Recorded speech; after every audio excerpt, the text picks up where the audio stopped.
মৃত্যু হওয়ার সাথে সাথেই মৃত ব্যক্তি বুঝতে পারে না যে সে মারা গেছে।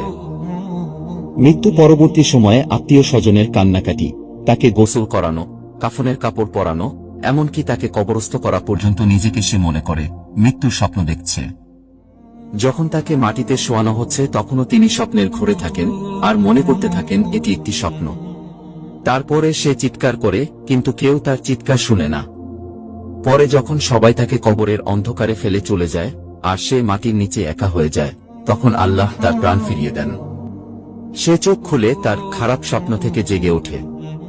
প্রথমে তিনি খুশি এবং কৃতজ্ঞ হয় এই কারণে যে তিনি যা দেখছিলেন তা কেবল একটি দুঃস্বপ্ন এবং তিনি এখন ঘুম থেকে জেগে আছেন।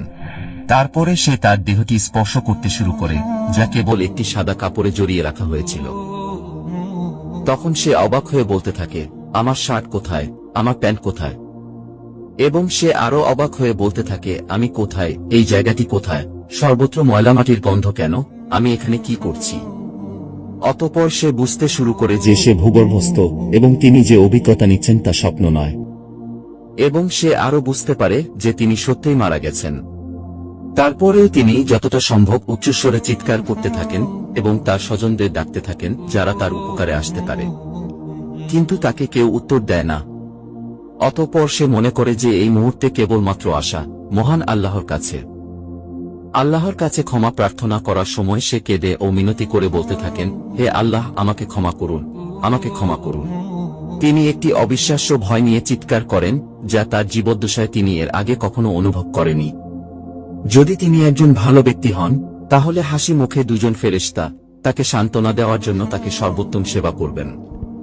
আর যদি সে খারাপ লোক হয় তবে দুজন ফেরেশতা তার ভয় আরো বাড়িয়ে দেবে এবং তাদের কুরুচিপূর্ণ কাজ অনুসারে তাকে নির্যাতন করবে।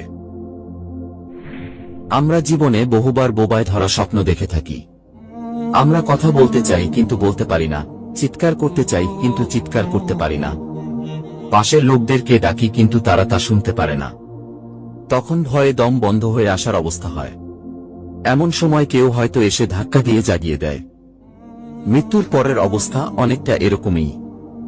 মৃত ব্যক্তি সব দেখতে পারেন, আপনজনদের কান্নাকাটি, দাফন কাফনের আয়োজন সব দেখতে পারেন, কিন্তু সেই বোবায় ধরা স্বপ্নের মতো তিনি নিরুপায় হয়ে সব দেখতে থাকেন।